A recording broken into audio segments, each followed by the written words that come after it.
Kemudian di sini ada pertanyaan lagi, Mas. Dari Pak D Miftah Channel. Apakah ada rujukan buku atau website tentang belajar mencari kata kunci, Mas, atau menggunakan kata kunci? Oke, kalau misalkan untuk rujukan buku atau website ya, kalau saya sendiri sebenarnya di YouTube ataupun di Google sebenarnya sudah banyak. Kita tinggal nyari cara riset keyword, cara riset kata kunci itu sebenarnya sudah banyak banget. Dan kemudian juga secara umum itu juga akan sama semua gitu loh. Tapi di saya itu saya biasanya akan bertindak sebagai pembeli. Pembeli pembeli itu kalau misalkan ngetik kata kunci itu dia lebih prefer ke mana gitu. Salah satu studi kasus yang sempat saya sampaikan itu yaitu gini, Mas, antara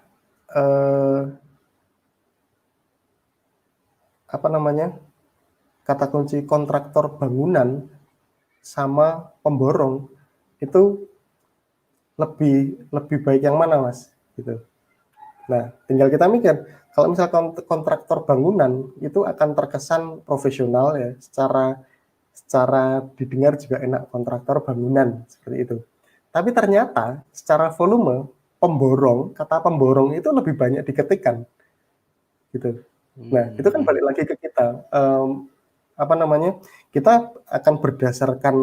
Kita akan berdasarkan pembeli atau berdasarkan orang pada umumnya pakai gitu loh. Makanya di awal saya sampaikan bagaimana kemudian nanti menggunakan kata kunci yang memang barangkali tidak terfikir sama kompetitor.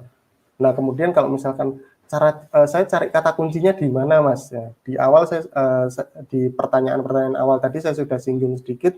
Salah satunya yaitu saya pakai pakai form pencarian di marketplace. Itu saya ketikkan satu produk, kemudian nanti saya tinggal ngikuti kombinasi-kombinasinya, saya jadikan berurutan, kemudian tinggal tak tambahkan nama kotanya, seperti itu. Form pencarian di marketplace itu kan juga search engine juga kan? Betul. Dan otomatis search engine-nya akan lebih spesifik, karena kalau marketplace itu jelas jualan produk. Beda kalau kita ngetiknya di Google. Contoh kasus gini, Mas. Saya pernah tentang pintu Nabawi, Mas. Jadi pintu Nabawi itu, kalau kita ngetik pintu Nabawi, itu trafficnya tinggi banget. Padahal di sisi lain ada pengrajin furnitur di Jepara itu dia juga jual replikanya, Mas. Jual replikanya. Nah, dia pengen target itu. Nah, yang dia target adalah pintu Nabawinya. Ternyata trafficnya tinggi, tapi nggak ada konversi. Kenapa?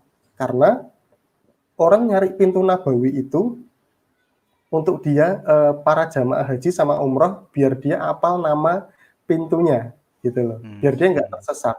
Padahal niatnya adalah jualan replikanya. Nah, itu ketika salah penentuan kata kunci yang berefek pada traffic tinggi. Mungkin trafficnya jadi tinggi ya, tapi minim konversi gitu. Kalau sementara di Google kan kita ngetik itu bisa nyari produk, bisa nyari gambar aja, atau bisa nyari info aja. Tapi kalau kata kuncinya itu ada di marketplace, ya jelas produk kan gitu. Ya, betul.